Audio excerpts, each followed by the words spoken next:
Marcelina po, Marcelina Kailis po. Saan po kayo ngayon, Ma'am Marcelina? Ah, sa Mindanao po ako, Mate Davao City po. Ano may paglingkod ko sa'yo? May gusto po kayo i-shout out? Pwede. Oh, go ahead. Lanaip mo na lang ako dyan, Gigi. Kasi naalala mo yun si yung first time ko ka-usap, si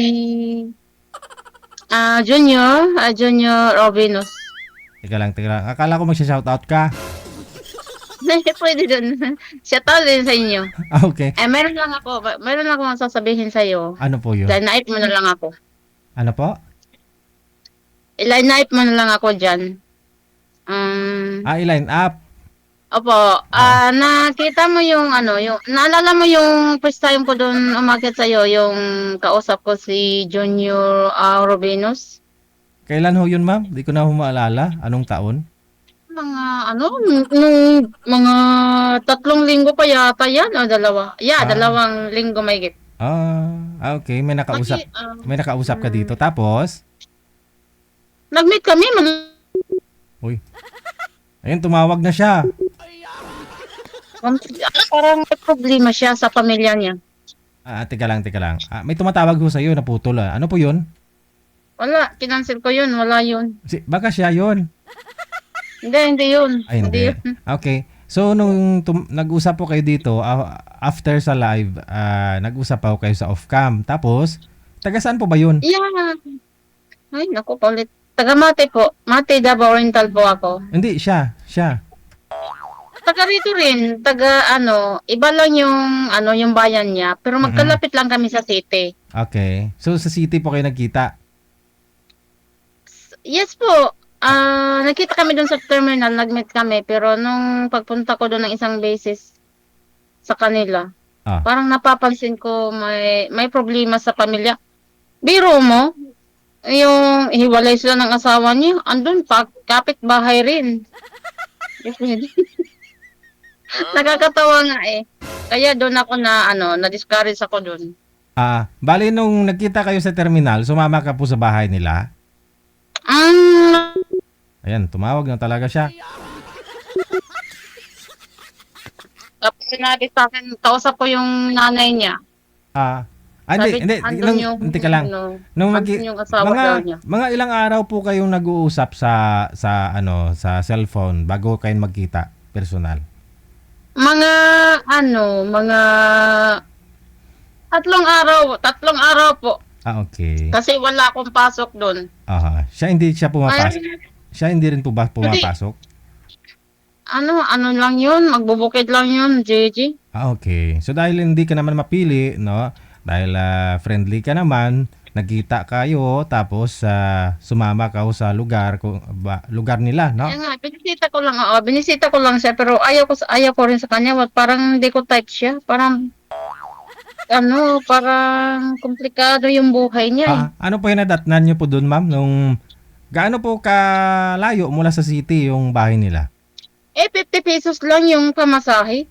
Sino namasahe? 50 pesos lang, malapit lang. Sino pong namasahe sa inyong dalawa? Siyempre ako namasahe ko papunta sa kanya kasi gusto ko lang siya bisitahin. Ayoko Ah, naman. akala ko nagkita ko kayo sa terminal. Oo, nagkita kami sa terminal. Tapos, nang sinundo niya ako sa terminal, Ah, dinala ko doon sa bahay nila. aha. So, Tapos, mag- kanya-kanya po kayong bayad sa bus, sa jeep. hindi kasi may tricycle naman siya. Sinundo ako sa terminal. Ang pumunta ako dito sa city, nagbus lang ako. Pagdating ko doon Ah, sa terminal, sinundo tricycle. niya ako. Ng tricycle. Opo. Okay. So, dinala ka sa bahay nila. Hindi mo lubos akalain Oo. na andun po pala, kapitbahay lang niya yung ex niya. Opo. At saka Ah, kasama yung mga anak niya. Parang may problema din sa mga anak niya. Parang may something. may Basta sam... napapansin ko may something yung pamilya niya. Delikado. Ayoko ng ganun. Magulo. Okay. Alright. Hmm. So, anong pagdating mo doon, anong ginawa ninyo? Wala, nag-usap lang kami. Kami, yung nanay niyang nakausap ko kasi busy siya. Mm. Pumunta siya doon sa ano niya. Yung ano yun, tawag nung Yung nagkukuha ng ano doon, sanggot ng niyog. Nagtuba. Oh, yan. Man, Pupunta man, siya, busy yan. Mananggiti. Oo, okay. So busy siya, iniwan ka doon sa bahay nila sa nanay niya. Oo, ano naman siya, nagpaalam naman siya sa akin. Sabi niya, maiwan mo na kita dito kasi may trabaho. Parang busy talaga siya, magsusundo pa Ah, ng mga estudyante, mm, tapos mm. pupunta pa doon sa bukid niya. Ano? Naawa talaga ako sa sitwasyon niya. Aha. Pero sinabi ko, sorry lang. Hindi na ako Aha. nagtitik. At Hmm. least nakita ko yung ano niya, nakita ko ng personal yung ano nila, yung Oo. lugar nila, yung bahay nila. Opo, oo. Yun lang. Siyempre, 'wag mo nang patagalin, 'di ba? Para makilala mo siya, puntahan mo na, no? Kaya nga, oo. Oo. Nakilala ko siya. Oo. Yun, din ako, sabi niya, birthday niya bukas. Oh, Sabi ko, happy birthday. okay lang kung, oo, sabi ko, happy birthday at Valentine's Day. Sabi Oo. ko sa kanya, Oh. happy Valentine's Day. Hmm. Sabi ko sa kanya, pwede kita, naawa talaga ako sa kanya, JJ. Pwede ko naman siya bigyan ng pang-birthday niya. Oo. Parang tulong ko lang, parang tinuturo ko lang siya ng kaibigan. Mm. Kaya bukas, Ah. tawagan ko siya. Ah. Kaya, bumisita lang ako dito sa'yo. Ah. Ah. Line up mo na lang ako ng iba dyan. Yung Mm. kasing edad ko rin. Aha. Ano po ba hanap mo sa isang lalaki? Yung, yung mabait. Kahit pangit o hindi ka gwapuhan, hindi ka gandahan. Ang importante, paano maganda ka sa panglabas. Loob mo pangit. Si, Ayoko naman ng si gano'n. sir naman, hindi mabait yon. Mabait naman yung kausap pa. Mabait naman siya. Oo, Te. mabait. Pero hindi natin kilala yung tao. Hindi natin kilala, JJ. Oo, mabait siya. Pero paano sa pamilya ng babae? Ah. Wala, Hindi natin alam. wala naman po lahat ang problema kasi siyempre kapitbahay niya lang yung babae. Sigurado nabalitaan ng babae na andun may sinama na ho yung ex si sir, no? Ikaw po yun. Nabalitaan. So anong ginawa? Sinugod Oo. kayo? Hindi. Oo. Hindi naman. Ay, hindi Pero naman. hindi, ayoko ng gano'n, JJ. Ayoko ng gano'n na parang komplikado. Ayoko ng gano'n parang magkatabi lang, magkapit-bahay lang kayo tapos ganito, ganyan. Parang may napapansin ko rin yung mga anak niya, parang may sakit ng puso. Sakit sa puso. Meaning parang Yeah. Opo. may sakit sa puso.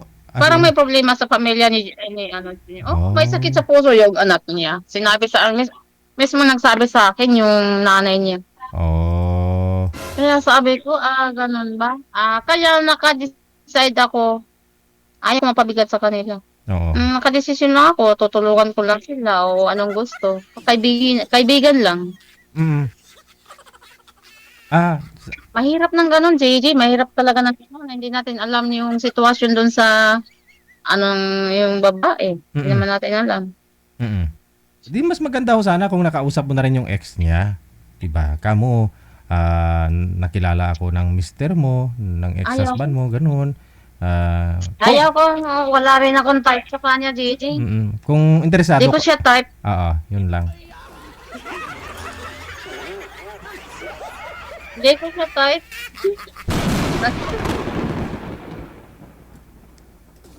Hindi ko talaga type talaga. Sige na. Salamat, JJ. Salamat. Thank you Sige. so much. Thank you. Salamat. Bye-bye na. Okay po.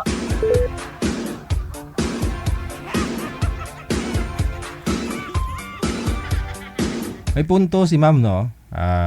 Para siyempre naghahanap nga po talaga siya ng mapapangasawa. Para mas madali na ho makilala yung isang lalaki. Hindi malapit lang sila, no? Isang province lang. Nakita ko sila, di ba? So ito po pala yung nakausap niya last time, no? Ito po yun, no? Oh, ayan. Ito po pala, no? 3 weeks ago siguro. Yan, no? Bigyan natin ng audio, ha? Panganay ko, third year college. Pangalawa, second year college. Pangatlo, grade 8. Yung bunso ko, isa lang lalaki. Bunso, grade 4. Wala pang nagtrabaho. Wala pa, third year college. Pero yung panganay ko, kuha naman ko, may higit 32, 30 na ko, nag-asawa. May higit 30 na. Yan, May 30. Ilan igit yan? 32. 32. Oh, parang lagpas na sa kalendar. Oh. Pero walang problema kasi lalaki eh. Ang magproblema ang babae pero ang lalaki walang problema kahit may edad na. Ito nga po naalala ko kasi nagtatrabaho to si girl sa salon, no? No? In fairness kay girl, no, kay madam, mabait pa naman talaga siya, no? Kasi dito sa live nasabi niya na hindi papasa si boy eh.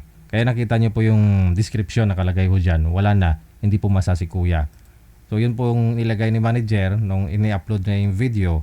Dahil nga talaga sinabi niya po dito na hindi papasa si sir. Pero kita nyo naman tuloy-tuloy pa rin pa pala yung pag-uusap nila. Tapos, pinuntahan pa mismo ni girl no, yung si boy. Meaning, interesado din po sana si girl. Yun nga, hindi daw siya bumabase sa mukha. No? Kasi mabait naman daw si sir. Problema, pagdating niya daw po doon, siguro hindi na open yun ni sir kay girl na ganito yung ex-wife ko, andyan lang sa kapitbahay. Magkapitbahay lang kami dito. Hindi niya po yun siguro inamin, no? Nung pinuntahan na mismo ni girl doon na nakausap niya po yung nanay ng lalaki, doon niya po nalaman, no? Tama nga naman, di ba? Siguro ayaw ni madam ng sakit sa ulo. Hindi po baling hindi mayaman, no, mabait. Dapat mabait lang, no? Oh. Pero kung magulo lang din naman, iwag na.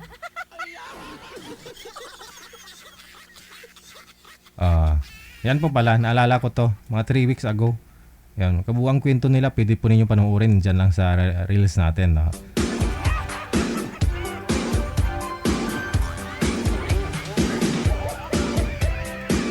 Mabait pa rin siya kasi birthday daw ni Sir bukas, February 11. Papadalan daw niya ng tulong. Oh, kita mo. Mag-birthday pala yun si Sir bukas. Ito, yan oh. Mag-birthday pala siya bukas, no?